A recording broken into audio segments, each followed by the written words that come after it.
So, without any further ado, what I'd like to do is ask Mark McCrindle now to come to the stage and to present to us his view of what's possible, what we've got, and where we go. Welcome, Mark.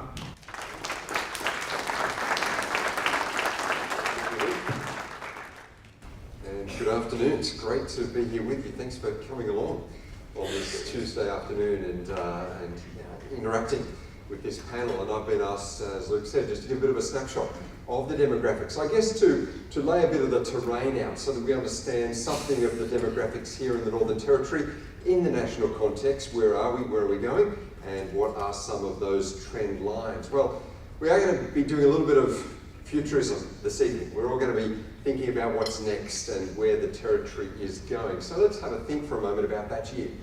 It's always been that iconic year of the future, the futurists' year, 2020, will be there in less than 3.5 years. It's now within the planning cycles of most organisations and of course the government. And so what will life be like in that year? Well, this is the year that's going to conclude the decade in which we currently sit. Let's see how much times have changed by going back to the year that began this decade, back to 2010. What a transformation we've seen in Australia, in the Northern Territory, just since then. As 2010 rolled around, there were no tablet computers, there was no iPad. We didn't have these devices that, of course, are ubiquitous today. In 2010, if people were talking about tablets, they were generally referring to the medications that we were taking with meals. Our language has changed. The cloud is mainstream. We're in a world of Wi-Fi. We access apps and data remotely. Virtual reality, augmented reality, these are now terms that we use commonly, but we were not using in 2010. Back then, the cloud referred to those things in the sky. And think about how we share. Social media, which has become popularised again in this decade, was not mainstream as this decade began. A share back then was something a little bit more traditional. As this decade began, the number of apps could be measured in their thousands. Today, the number of apps are indeed 2 million. It was in June this year that on the App Store they got up to 2 million different apps, and the most downloaded app in Australia in the last month has been this one. So hopefully no one's found this is a Pokemon hotspot. I can't see any fingers doing this on smartphones, and if you don't know what that is, it doesn't matter, because in 3 months it probably won't be a big thing, but it has been for the last couple of weeks. If you've seen people with Pokemon Go, it's not that difficult. It does get people to walk around, which is great, but there's one movement you have to do, which is to slide your finger forward to catch those Pokemon. And yet, as simple as that may sound, people have even developed now a case to make sure your finger goes straight as you're playing Pokemon Go. Now, just have a think about this for a moment. A 3D printed smartphone cover for Pokemon Go. A decade ago, we didn't have smartphones. A year ago, we didn't have 3D printers, and a month ago, we didn't have Pokemon Go. The point is that we are moving in very fast-changing times. We're living in times of unprecedented change and transformation. In fact, I was writing an environmental scan recently, and I said that it's only occasionally in history you get massive demographic shifts combined with rapid social change and huge generational transitions and ongoing technology trends, so that within the span of a decade, society altogether alters. And that's the decade we're living in. And all of those transformations have come together. But the starting point is the one that I want to focus in on, and it's the focus of our theme today, the demographic shifts. It leads to the generational change in social trends and has impacts on the economy as well. So let's think about the demographics. Let's think briefly about the population here in the national context. I would say a few things about the population locally and nationally. It's a population that is growing. Now, right around the place, attention is being focused. The countdown is on. It's a much anticipated month. This month, it's a big month because something happens that only happens twice in a decade, and we're just days out from the opening. Everyone's focused, not the Olympics I'm talking about, it's the census next Tuesday night, August 9, and we're going to get a bit of a snapshot, an update as to where we are at from a population perspective. We know from 5 years ago, in 2011, the population of Australia was 21.5 million. It's currently 24.1 million people, an increase of around 3 million. But in percentage terms, that's 12%. Now, what's happened over the same period of time between the two censuses, 2011 and today, here in the Northern Territory? Well, back then, the population was 211,000, almost 212,000. It's currently 245,000. a little bit over, which means the population increase, compared to the national increase, has actually been a little more. Nationally, 12%, here in the Northern Territory, 16%. So it's not so much that the population has been slow growing, although from a lower population base you can afford higher population growth rate. It's that the population has been fairly uncertain and cyclical. Now, the population growth, again, from a low base is reasonably modest, notwithstanding that percentage. Let's have a look at what happened between the previous two censuses, from 2006 to 2011. Back then, the census showed the population here was 192 and a bit thousand. Got up to, as we saw, 211,000, which means over those 5 years in total, it was a 10% increase. Slower than the national growth, and so again, pretty modest growth. Keeping in mind that it's a large territory here, it's a large landmass. In fact, we're in a large landmass nationally. I put up here some countries laid across Australia's landmass just to remind us that this is a big country geographically, and it's a big territory geographically as well. And so it's a size, it's a land size that can sustain, in the right plan and with the right infrastructure, some higher population than it currently has. Where is it headed? Within a decade, based on the current growth trends, Australia will add 3 million to its population to hit the 27 million mark. In that same period of time, or in that year, based on the current growth trends, and CDU have done some excellent forecasting on this modelling of population growth, which is very robust, and they're saying there that'll be the forecast, and that's an increase of 42,000 or a little over. So from a numeric perspective, in a decade, it's reasonably modest growth. That's the baseline forecast. Can anything be done to raise it? I guess the panel and all of us will be discussing a little later, do we need to raise it? Well, the regional forums that took place over the last month in the 6 different areas here in the Territory had unanimous majority support for population growth in the Territory. Yes, it needs to be backed up by infrastructure. Yes, it needs to look after the existing population. Yes, there needs to be the right jobs that goes with that population growth. But there is a widespread recognition here and Australia-wide that sustainable population growth does assist the economy.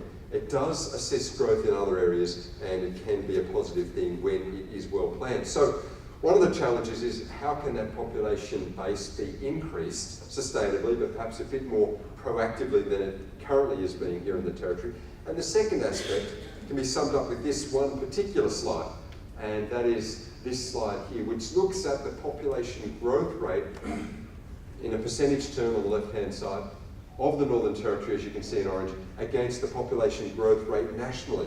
And so in some years, the population growth rate here in the Territory is 3 times that of the national average. In other years, it's way below the national average. Indeed, has fallen into negative territory over the last 25 years. It's moved from a population contraction of minus 0.4% to a population increase high of 3.4%. That is the challenge. How can it be made less lumpy and be a bit more proactive and planned? Now, all of Australia is dealing with change, population change, and the shifts and the impacts that brings. But here, as you can see, based on the flows of that, the change looks not so much like that, a little bit more like that. And so what can be done to respond? You know, when you think about the demographic change, and then there's generational change, and there's vocational or job change, and there's technology change, it can create a little bit of change fatigue. I mean, we can get a little bit weary of change and resistant to change. Sometimes we don't want to respond to that sort of change, and it can create a little bit of angst. We can all relate, no doubt, to an experience I heard about an elderly grandmother who was overwhelmed with too much change, particularly as represented on the remote control of her TV. And she was pushing too many buttons on that remote, messing up the programming there, and it was the young grandson who had to come around every so often and reprogram Grandma's TV. We can all relate to the new technologies and the challenge that it creates. Well, after the 3rd or 4th visit, the young grandson found a good solution to Grandma's problem. He found that all he needed was a little bit of masking tape, and he could solve Grandma's problem once and for all and get her back to the channel change and the volume change. Innovative solution, but not realistic in terms of most areas of change, because the change comes upon us. and either we proactively respond to the trends that we are presented with, or we get impacted by those changes and become victims of them. By looking at the trend lines, by responding strategically to them, we can be more in a position of response and proactivity than reaction, and that's a healthy thing when it comes to demographics. So, what's happening in terms of the components of growth here in the Northern Territory? Well, if we have a look at all of the states and territories, here, as everywhere across Australia, there is a net positive natural increase. That is, there are more births than there are deaths. And so that's a positive thing. The second green light of growth that we have right around Australia is net overseas migration. That is more arrivals from overseas than departures overseas. But only 2 states currently have a net interstate migration green light, a positive. Everywhere else it is negative. And they are the 2 states of Victoria and Queensland that have a gain of more people moving there from the other states and territories than there are departures from that state to the other states and territories. And some years the Northern Territory has had that, but most years it hasn't. Over the last 30 years, 20 out of the last 30 years, it has had a red light. It has had more people leave the territory to the other states and territories than have arrived here from those other states. That net interstate migration in 2/3 of the years has been negative. Now, it sort of goes up and down. It's quite cyclical again and can be hard to plan for, and could be something where the right policy could deal with that. Overall, if you add up the pluses and the minuses over the last 30 years, there has been a net negative from this territory to the other states and territories. So it does need to be looked at, and is one of the most cyclical or reactive or lumpy areas of growth here in the top end. Let's look at the data, the specific data here, the 3 components of growth, and you've got the natural increase, and that's what's taken place in the last 12 months here in the Northern Territory. A net gain of 2,833. Net overseas migration has had a very slim yet positive gain of 739, the net increase from the net overseas migration. But there is the decline, the net loss to the other states in the last year, and that is significant. We do have a higher transience of people in and out of the territory than you get percentage-wise in the other states and territories. So it's a population that is growing, albeit modest and cyclical, a population that is moving, and that is perhaps something that needs to be looked at, and that will be discussed on the panel, no doubt. Part of the challenge of demographics in the territory compared to some of our other states is the regional nature of it and the smaller population base. So you are going to get more of the ups and downs because of that population base that you have. But just to compare the territory to other states, if we look at Western Australia, more than 3/4 of the entire state lives in its capital city of Perth. And so it's a very city-centric population. You move to Victoria, and again, 3/4 of the population lives in the one city of Melbourne. You get to New South Wales, and 2/3 of the whole state lives in the capital of Sydney. Here in Darwin, it's just over half, but far more regionally based than most of the other states. Adelaide is very similar to Perth. South Australia is very similar to WA in that regard, although Brisbane, or Queensland, is the most decentralised of the states, with less than half of its state's population living in the capital of Brisbane. You might have got on your seats this population map, and I tried to demographically put in as much information as I could in this. There's a bit of a takeaway, so you can compare the states and the size and the growth rates and the top 30 cities. There they are. You can see that Queensland has more of Australia's top 30 cities than any other state, 11. Even the largest states of New South Wales and Victoria only have 5 here in the top end, just one being Darwin, of course. So a population that is regional, and yet still a significant urbanisation trend in Darwin. In fact, that is well shown by this particular demographic figure from the census data.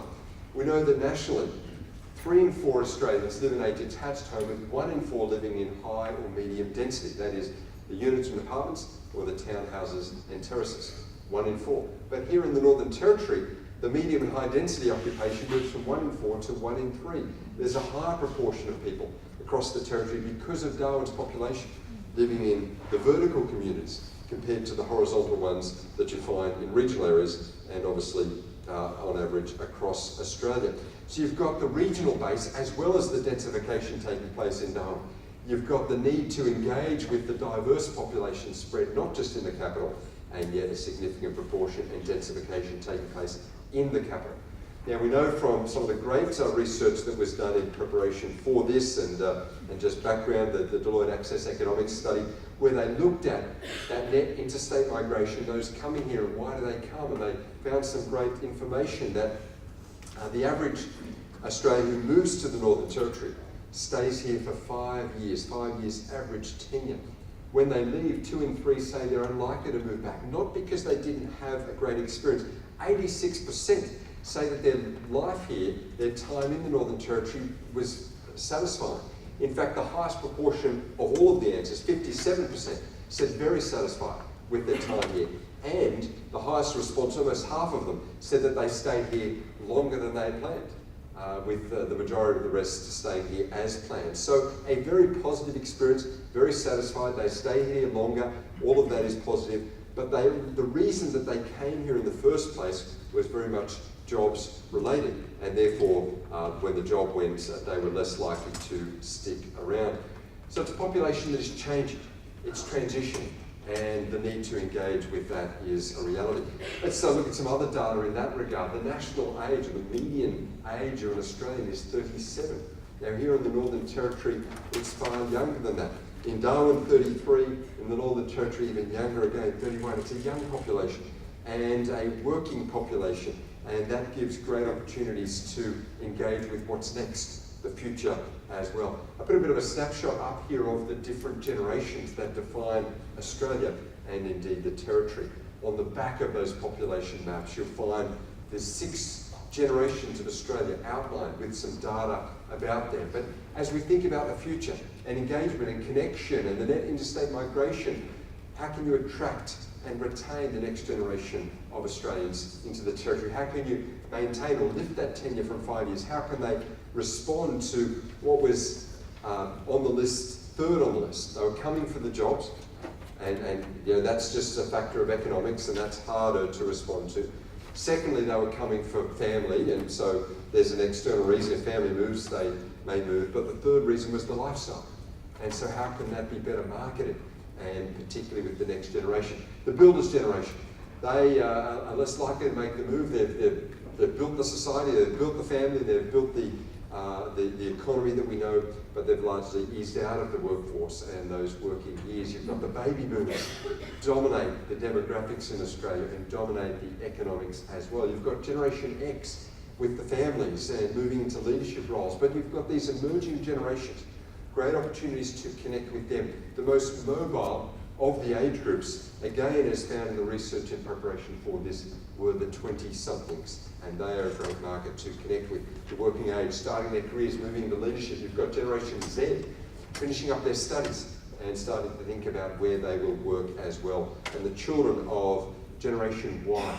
We've got to the end of the alphabet, as you can see, X, Y, Z. We have to keep labelling these generations, so we've got to come up with something. So we move to the Greek alphabet, and it's Generation Alpha, until we come up with something more creative. But they are the generations of Australia. Now, I know that Luke said there's sort of limited interaction. I thought I'd just get a little bit of interaction for you right now to see how well you're going to go speaking the language of this emerging generation, Generation Z, because they are the key target market as they move into the workforce to consider moving to the top end or being retained here. And a sentence came my way from a Gen Z employee recently, and he said this.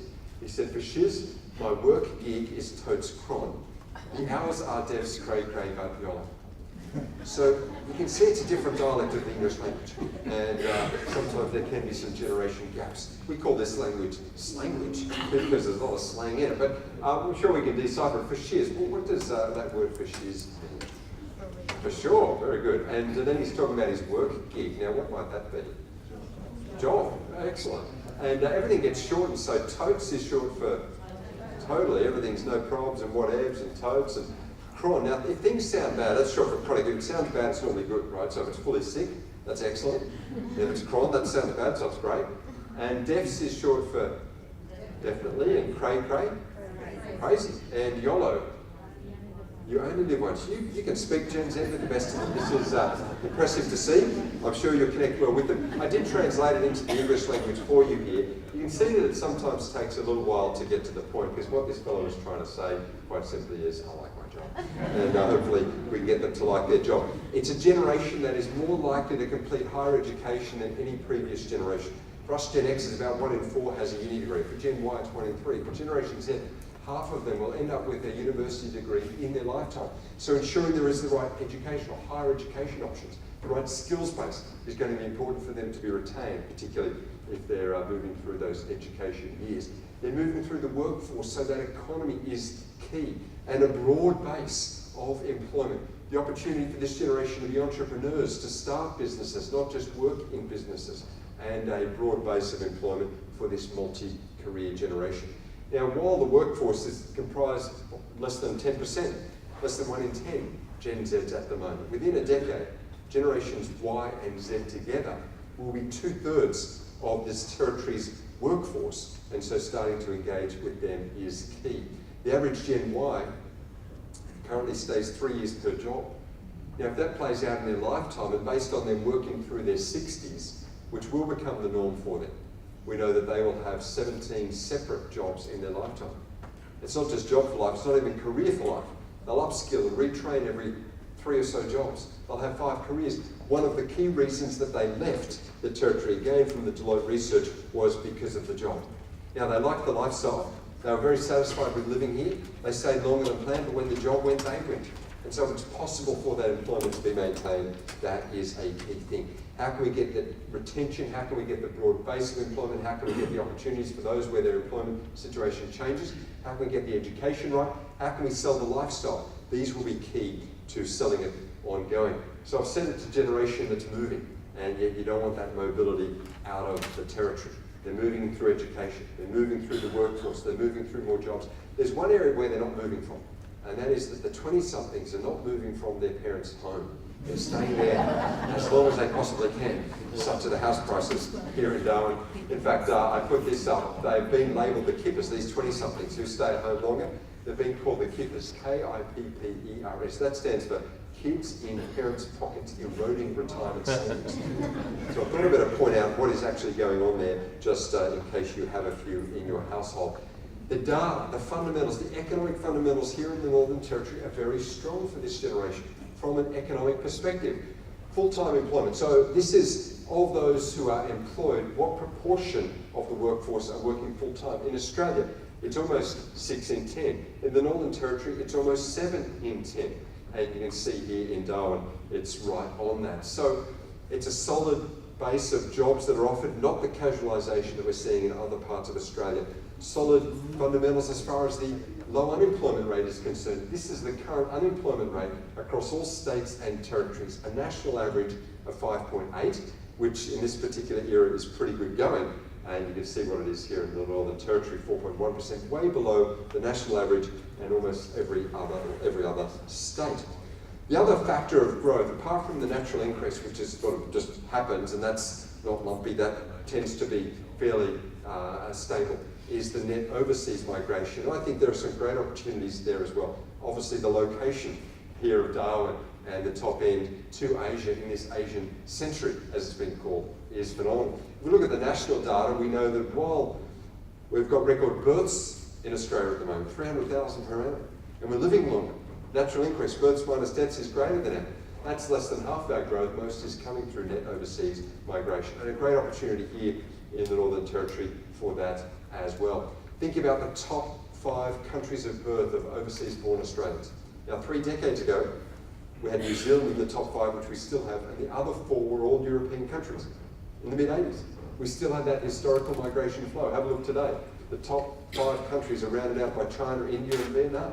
So we've shifted from European migration to Asian migration, and of course the location here in the Northern Territory is phenomenal. So we've got a generation that are global in outlook and connected, not just down under and out of the way, but in this part of the world, in this growth and economic and growth area of Asia.